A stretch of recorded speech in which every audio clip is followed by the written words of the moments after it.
So Benoît and I have been teaching next to each other, and we lived together these 5 days. So I always ask him, are we making too much sound for your class? And he said, no, it's perfect. We dance to your sound. And then today they started making sounds back at us. So I feel like we have a kind of partnership, even though we're teaching very different things in our two studios side by side.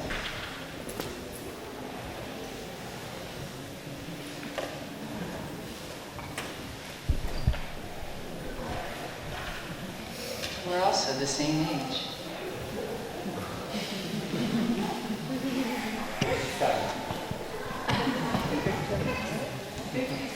57. Echo 57. It's going 57.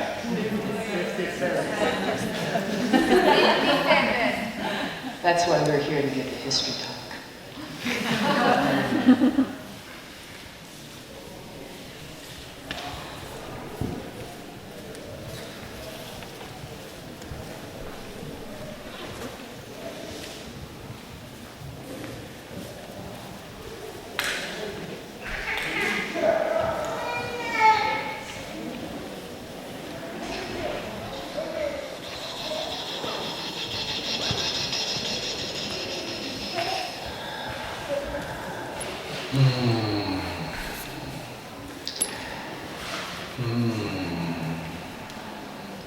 I realized quite early that my dancing came from dreamland,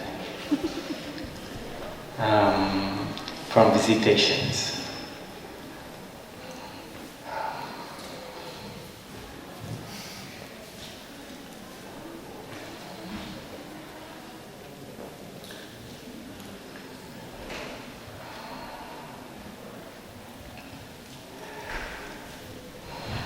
I was told to see things as they are, so visitations.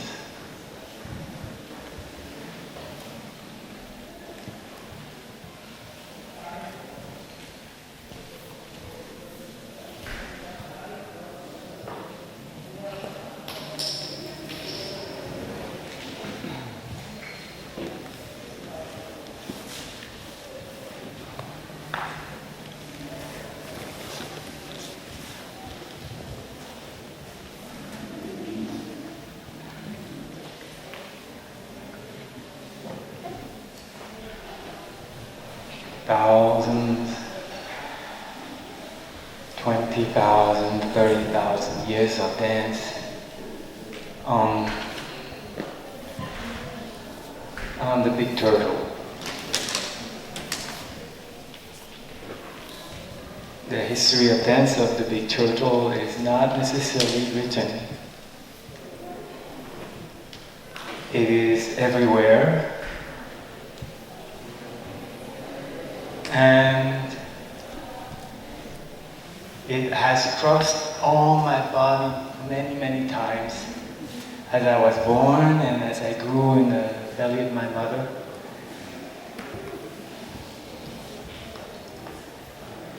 And so dance. The history of dance.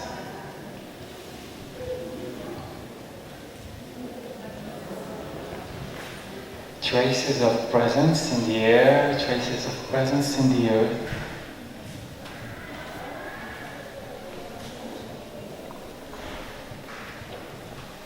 Amongst all my relatives that I yet haven't got to know. I'm learning to know about all my relatives.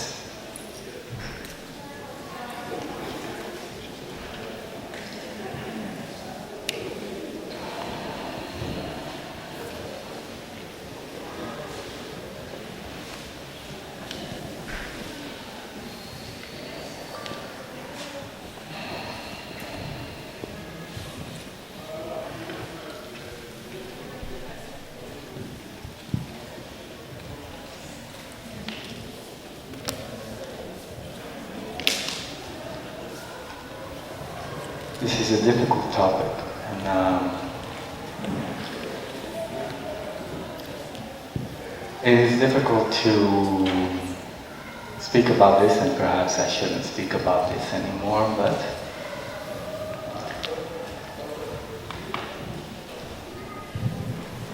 yes.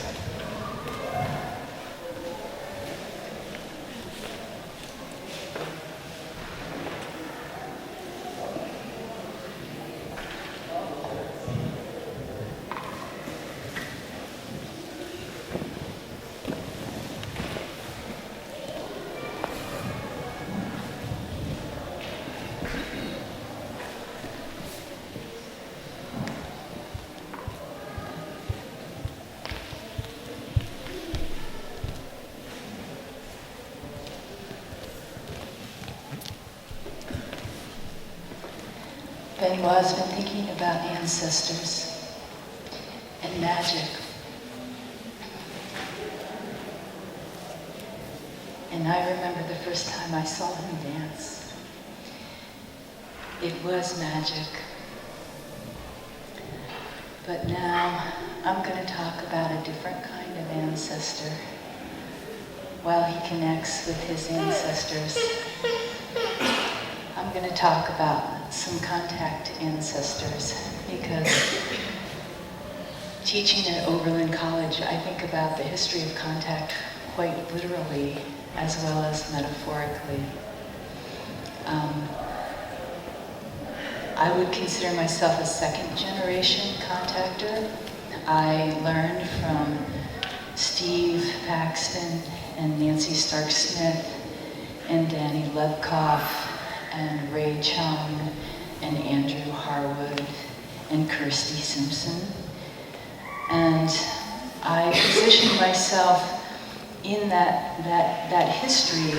I did a lot of work with these people who were teaching kind of the beginning ways of thinking about contact in potentially kind of thinking about contact as a new dance form, a new form of improvisation that included an exchange between people.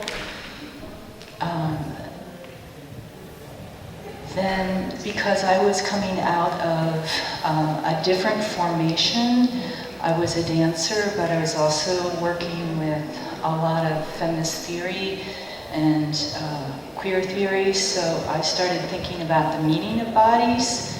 There was a time when I started to feel as if the contact world needed to think more about representation in bodies and not neutralizing bodies.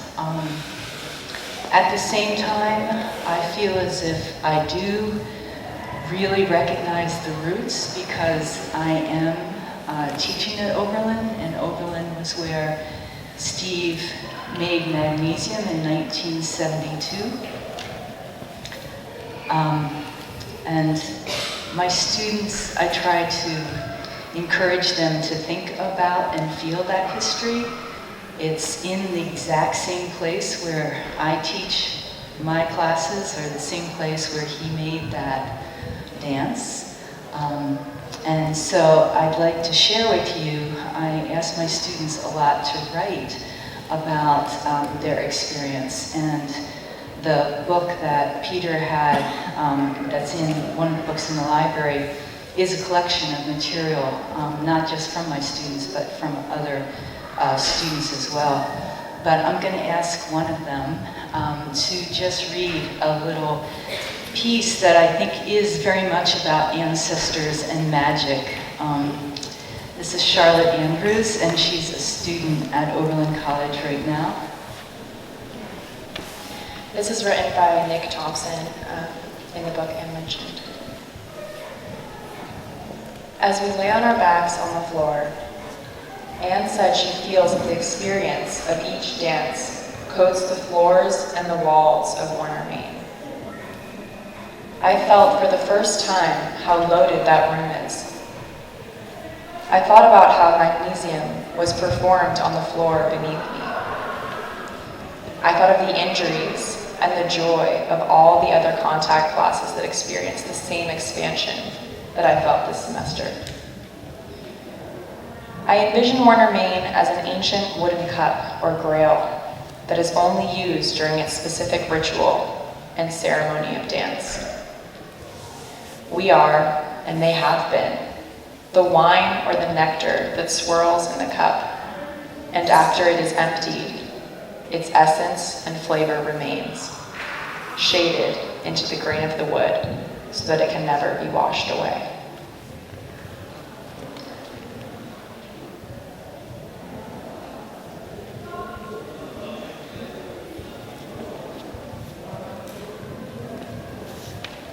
So there is power in ancestry and the magic of sweat and blood. And dance, contact. I started contact in 1985, and I was in contact with a lot of very strong physical passion, a lot of muscular effort. I was very much into it, and quite passionate about it as well. Then I started to look into the formality, and I was sort of like less fond of the formality of it, so I sort of walked away from it. Because I didn't agree necessarily with the fact that representation of contact became more and more, self-representative of some kind of an aesthetic that took over, and I needed to take time away from all kind of like forced aesthetics on my mind. So I went away from form. And I wanted to look at the essential, and I told myself that the essential was not quite looked at in where I came from, in my own personal European, North American culture, where there was a lack. And I didn't want to do formal, like, jig, which is some kind of tap dance that used to be made by the French people in Quebec. I didn't want to refer to that as being my essence, because somehow that essence felt to me like a lie. And so I started to look inside. And I started to look at what was in me and what was real inside of me, and it was something that had no name, something that was not really nameable. Sensations, deep sensations, recognizing that the dreamland was somewhere within my awakened land as well, awakened life, and that my dancing, in order to be authentic, needed to be revisited in some very deep ways. So I went on to a journey, and that journey showed me that I was not listening to my feet, I was not listening to my heart, and I was not listening to the insides of my body. I was not listening to the outside, and neither was I listening to my environment and the relation I had with it, and the relation it was telling me that I must have with it as well. So, and it took a long time, and a lot of questions about dance came with it. A lot of questions about what is dance and how do I want to live in my body, and is that a reflection of the world I live in? And is that a reflection of the world I want to live in, and do I submit to that world, or do I work towards a world that feels more just? So the work is extensive. It needs a lot of process, a lot of recognizing, a lot of yielding. Is it a technique? I don't think so. I think it is a process. And so I'm at contact improvisation again.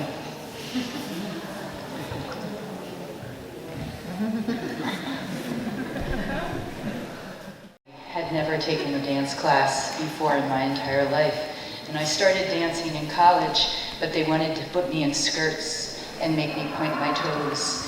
And I didn't really feel that good or comfortable doing that, so I decided that I needed to leave. And yet I still wanted to move. I was going to college to be a civil rights lawyer, but I didn't want to sit behind a desk. And do you know what they made women lawyers wear in the early 80s? Disgusting. You wouldn't want to wear it. But I think that contact offers an opportunity to be physical in exchange with another person. And for me, that was really deep, because I didn't like mirrors and I didn't actually think I was a very good dancer. But when I danced with someone else, I felt graceful, and there were moments that I didn't decide about that happened. And there was something so wonderful about getting caught up in dancing, where you didn't have to worry about whether you looked good or not. You could just be with another person and be energetic. And it was very important to me at that point. Now, make no mistake, contact is my life. I don't just do it. It informs everything I do. Even when I write a book about an early 20th century woman dancer named Loie Fuller, the reason I'm writing that book is because I'm in contact with her. I believe that I'm dancing with her. I understand something that isn't from the archival work. It isn't from the history books. It's from a sense of being able to connect across time, across place, being able to dance with her. That physicality, which informs all of my scholarship, is something that I bring with me from contact. I believe I'm doing contact when I think about the world.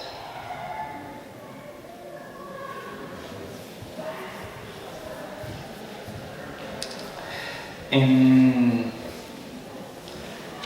a workshop here, I was on the healing. I had a beautiful experience. We shared a really, really beautiful experience.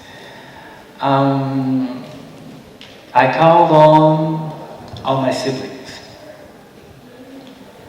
I come from a very large family of 11. Only 5 of the 11 children made it over 1 year. And so I called my brothers and sisters, and we all were wolves.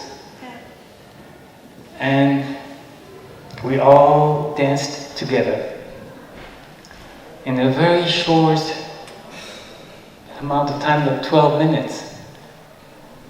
I was embraced by people who were supporting me, and I was given the very beautiful gift of being accompanied. And I believe in being accompanied. I believe in being supported. and supporting. And to be able to do a dance where I have the chance and the opportunity to see my brothers and sisters and dance with them is important. And so, if you ask me what I think of contact, I think this is much more what this is for me now, is to call on the energetic process and the link between the different realms of being, and between the memories and the past, the energy from the past and from the present, and how we cohabit. It is the matter that unites us.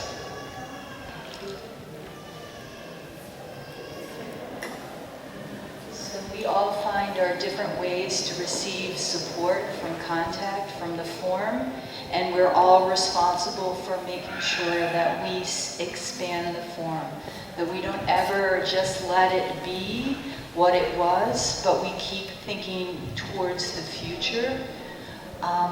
I think of the work I do at Oberlin College, besides the fact that, okay, I'm just going to say it right now, 50th anniversary of contact improvisation back at Oberlin College. We toasted the 25th, all right? Will you be there in 2022? Put it in your date books now, okay? We'll coordinate so it doesn't, conflict with this jam, okay? So you can still come to Friday. We'll make it earlier in the summer or something.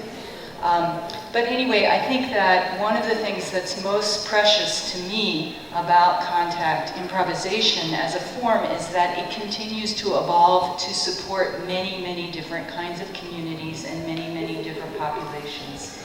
And for me, a form that allows me to go from 20 years old to 57 and still dance. And I have had injury, I have had professional disappointment, I have had family trauma, and somehow this form has allowed me to stay with my body, has helped me understand how to stay with my body. And that perhaps is the best gift, the best support that this form could give me. But clearly, this form means so much to different people. We're just two, but we're coming at it from very different places. And yes, when Benoît and I were walking in the jam the other day, he said, this is the perfect time for me to come back to contact improvisation. Why is that, Benoît?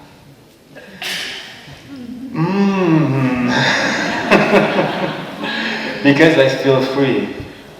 Because I feel it is healing.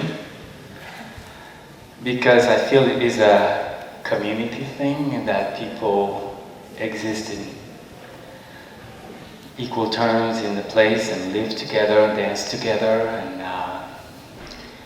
it is a place where I want to be. It is a place where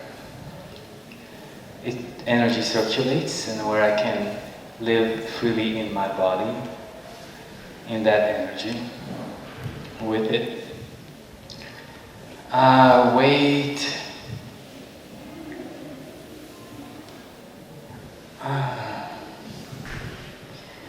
It took me many years to understand that weight is also energy. It took me a long time to understand that.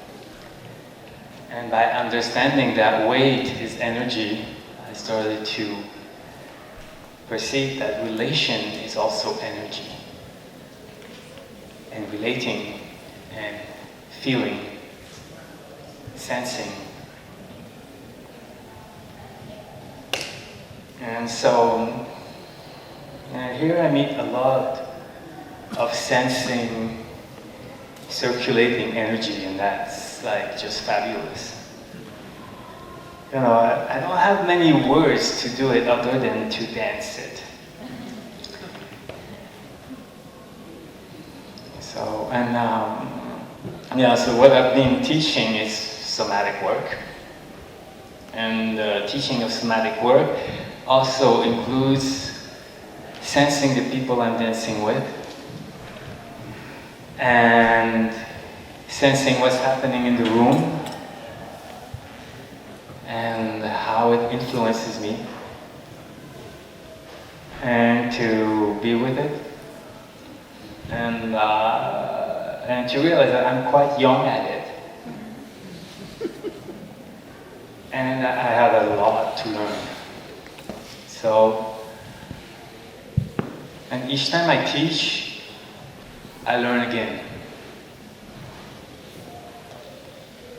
And each time I teach, I see how energy affects us all and how we are sharing it. Each time I dance, and when I can do now contact, I see that it works.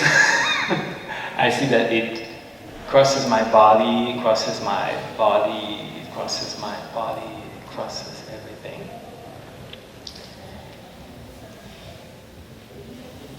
Not many words for it, not for me. Sensation. I love sensation also, but I think words are really important right now because words are a way to really engage our knowledge and to bring our knowledge outside to the world.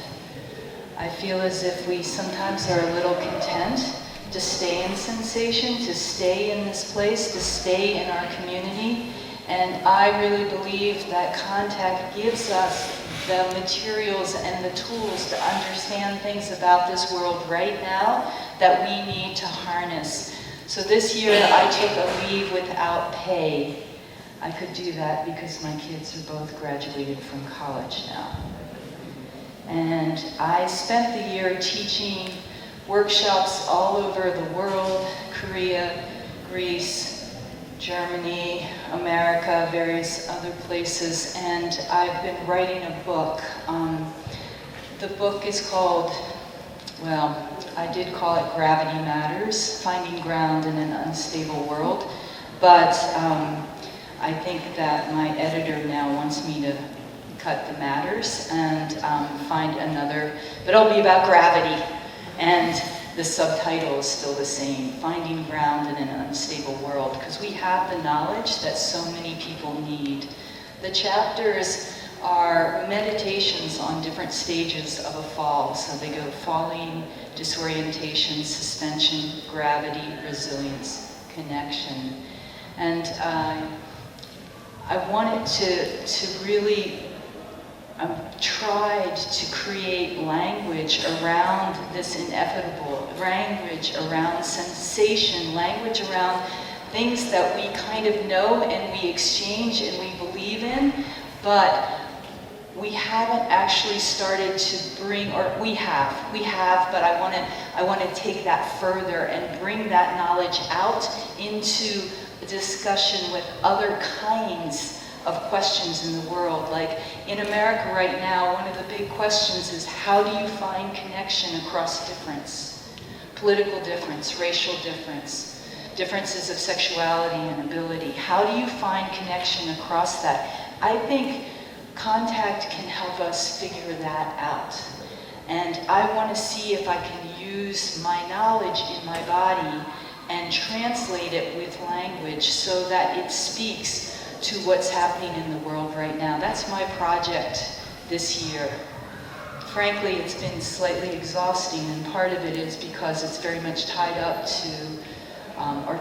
with an experience of raising my nephew, who is no longer with us. The book is dedicated to my brother who died in 2008 and my nephew who died in 2010.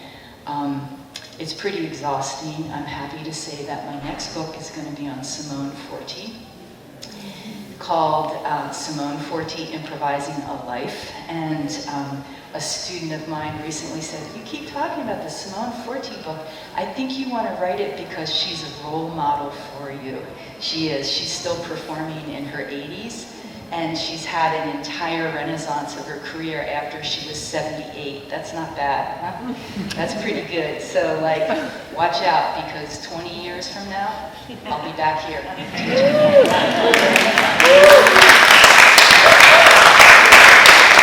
So, do I have the discourse? I have a different discourse.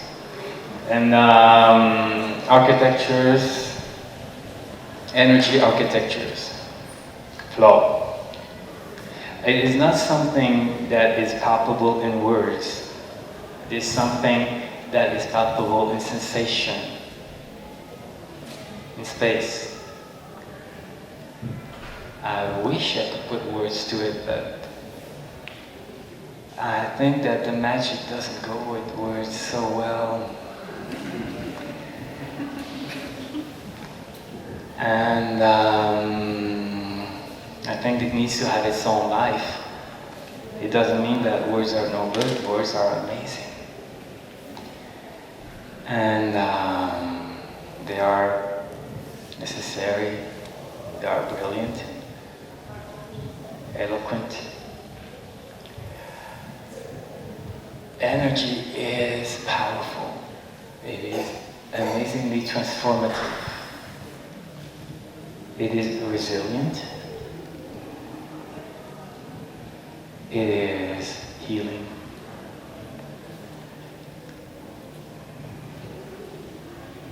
It has a lot of history through many, many, many thousands of years. It comes from very ancient knowledge.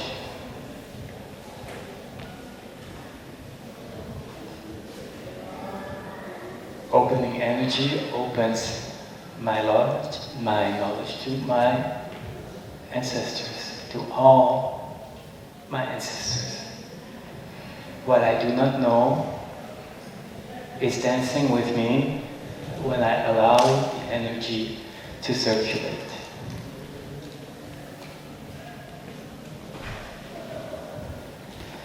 And therefore, it is healing. Because I can learn. It gives me time and space to learn.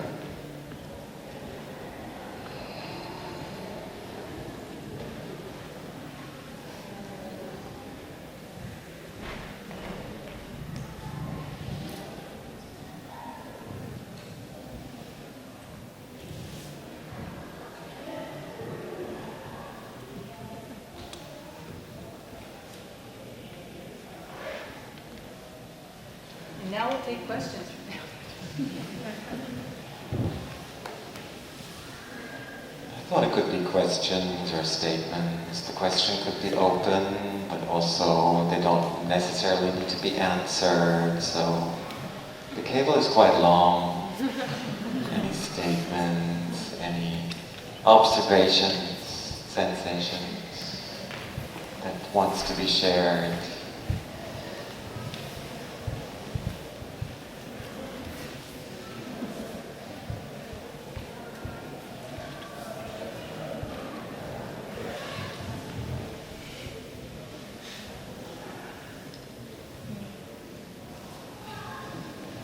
Can I just thank the organizers of the Freiburg Contact Festival for bringing Benoît and myself together. This was not an obvious choice, but it's been a great, great time to get to know Benoît and also Peter.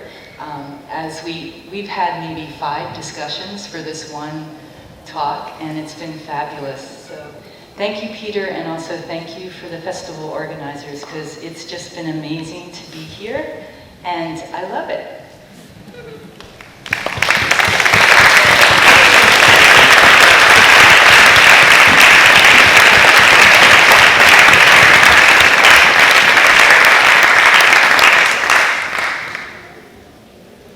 I want to thank you both and also Peter to accept the invitation, and it was an intuition, and we are living it and experiencing it. And I'm glad to have this space that this can happen, or any intuition can happen.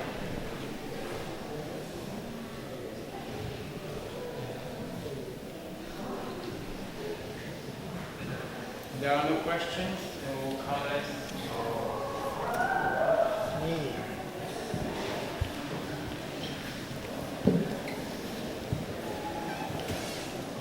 So I hear in both of your thinking different ways to touch different space-times in your work. And I'm thinking about how you think about and engage with, within your own dances, multiple space-times.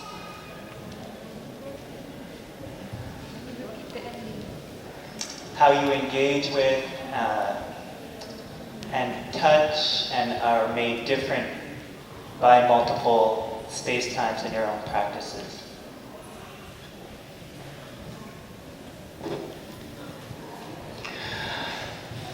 Yeah, I mean, it's hard for me to say in words, what space-time is. It's only sensation, and it's connection, and it's traveling, it's moving. It's not something that is so tangible. It's something that passes your body. It is knowledge that is unspoken knowledge. It does not belong to words. It belongs to history of life. So crossing space-time is crossing also knowledge from many species, knowledge from the trees. It's something I'm learning. It takes a long time. And yeah. So I would say that for me, there are two ways I engage with space-time. Certainly, I feel very strongly about making sure my students know the history of contact improvisation, and I think about that moment historically in terms of ancestry, but also in terms of cultural moments that have provoked different things happening in the form.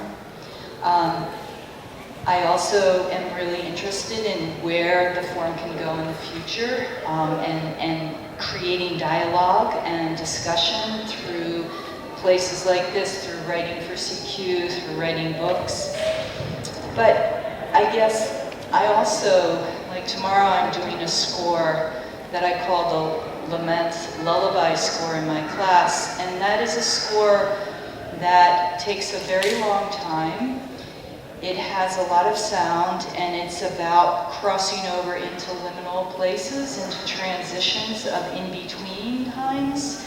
So I think that that's a moment when I touch mythic time, time that is out of this time.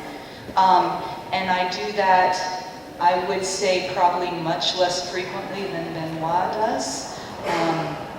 But it is part of my experience to think backwards as well as forwards. So I like forwards a lot because I think a lot needs to be done forwards. But I also really believe that there is the importance of space that we can feel but we can't see. And very often I describe ideas because language and words are useful.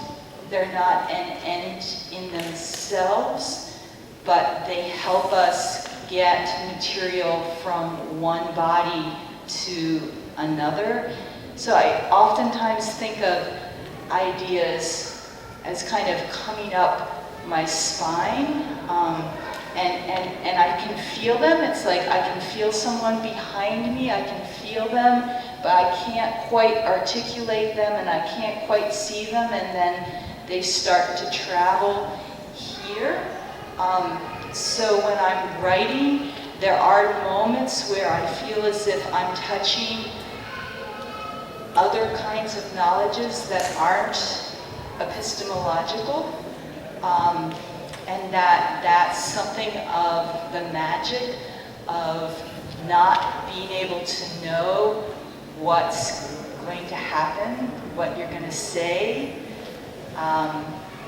but then it kind of becomes there, and it's pretty special and pretty magical, and I don't know if it's my ancestors or if it's just reading a lot of philosophy in French, or if it's, what is it, Benoît? What is it? For me, it is body knowledge.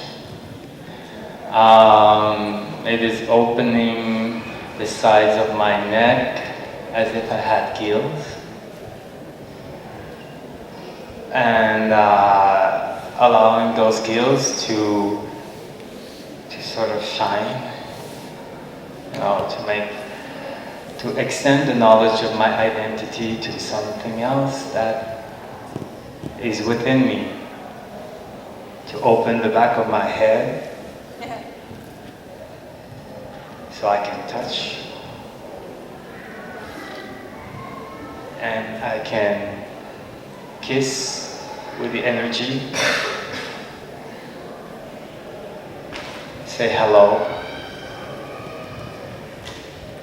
allow my heart to open, and the front of my spine to soften, to shine in all directions, to bounce down and up from my tailbone to the top of my head, and then to open my sit bones so my sacrum can free and it can start to grow a tail, the memory of a tail.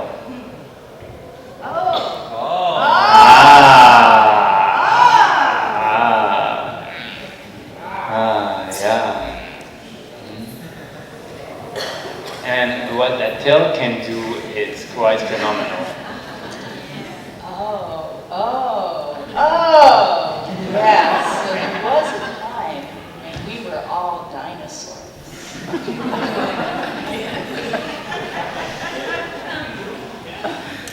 So you have to look at your reptilian memory. What does it mean? What does this all mean? That we have reptilian memories inside of us and that we can meet with it.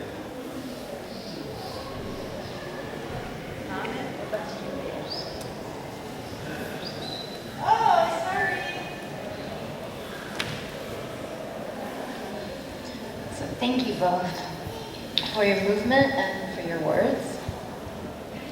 And also hearing a bit about both of your classes, I'm really curious about the idea of what informs your contact improvisation and improvisation practices. And in your biography, Benoît, you say you encountered releasing. And I wonder what releasing is to both of you and how that manifests in what you practice.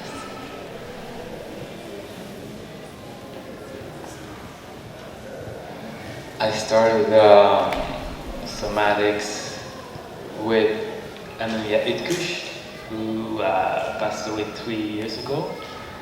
And Amelia was a woman who worked a lot with weight and force distribution in the body. She had a lot of, she developed a lot of exercises to recognize flow. And I also studied Skinner releasing. And I was quite taken by the relation between Skinner releasing, who's very, works with imagery and works with flow and dream, and the relation with that, between that and the Itkush's work, the Itkush method, which works with weight and force and very clear exercise as far as like exercises go, very physically designed. And then I got pretty much into the idea that energy is a body. So for me, releasing is the manifestation of energy and how it is a link between the inside and the outside. And it is also letting go of the different tensions inside, or the even though of the ideas. It's called releasing, actually. So because you are in the process of letting go all the time. Even when you have the concept or the idea, I am releasing my neck. This concept and this idea is actually constructing a space of holding if you don't let it go. So you have to release the release. So then as you release the release, you start to do some releasing.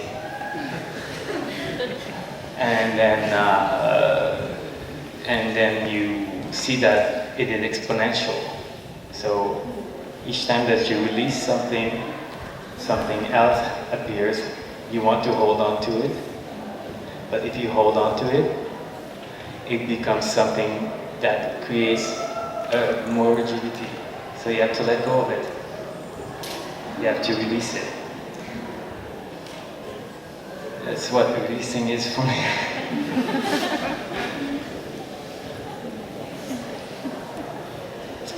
Besides my hair, there's not a whole lot of releasing going on in my body, but that doesn't mean that I don't think about my core support a lot. After the birth of my second child, I lost mobility. I wasn't able to walk for 8 months. And in coming back from that, I actually did a lot of BMC training. My son was a model for the developmental training that Bonnie did. So he and I learned how to push up and yield and crawl together. So I would say that besides contact and just a lot of the somatics that you absorb when you take contact workshops, my kind of strongest connection to the somatic world is BMC. I don't call it releasing because I haven't done Skinner's work and I don't want to confuse people and make it seem as if I have.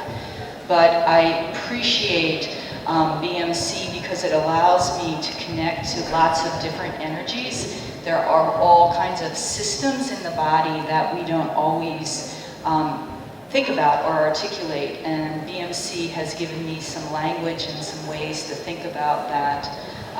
So that I do talk about kind of releasing through space, extension across space. I think a lot about how to support with my core so that the rest of my body is available. I never had a lot of traditional dance training, so I didn't have a lot of muscular tension to begin with. But so I would say, you know, in response that BMC is really more of the kind of somatic background that I bring into my contact training. And I wrote a piece once called Strategic Abilities about both questions of mobility impairment in dance and ways in which dance is kind of predicated on an idealized body. The last line of which is, I refused the surgery and made a dance. And I would say that I think that is something that BMC and release and contact share is kind of refusing the, refusing the accepted conclusions, which were, when I went into the medical system, will get you back as good as new, and you should probably think about retiring from dance.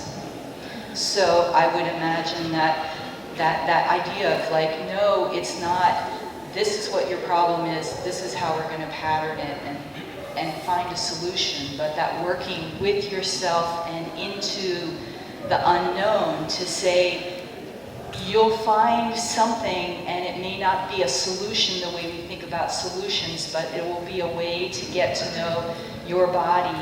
And I can say now that the experience of being temporarily but radically disabled was one of the best learning experiences in my life. And I think that if I hadn't have gone through that kind of pain, and also the insistence that I take time for my body, because I was 34 and I was trying to get tenure and I had a baby and a 2.5-year-old and nobody else had a job in my household and everybody wanted a piece of me, that it forced me to really reckon with my own life and say, like, I need to take care of my body and I want to keep dancing. And that was a fabulous experience. When I think of release and contact improvisation, the image that I have is actually from the video from 1972, the shoot video of the contact performance in the Weber Gallery, and I hear Mary Fulkerson's laugh. And because she is one of the originators of release technique, and see her in there as a very young woman, and her laugh and her joy in that video, that is what I connect very much, having worked with Mary in releasing, in her release technique. And as the energy in the other room is growing, I think it's time to end that hour of conversation, and I thank both of you and the organizers, and of course all of you, to come here in such a number to listen and enjoy more dancing. And I think there's a little score going on for the jam. We are going to, with everybody's support, move and clear up the space. And then after 3 minutes, we'll just indicate the beginning of the focus jam in this space with a gong. And the focus, we don't want to put words more into your mind, but we would like to invite you to maybe revisit some of the phrases, some of the triggers, some of the resonances from this talk into your dance. Me and Laura, we gathered our keywords from this talk and we're going to put them on the paper at the entrance. You're invited to add your keywords in the empty spaces, and once in a while, if you get lost in your dance, you may want to visit those words or just take a moment and just let this wooden grail smell or taste something through your body and then enjoy that. That's the score. Thank you.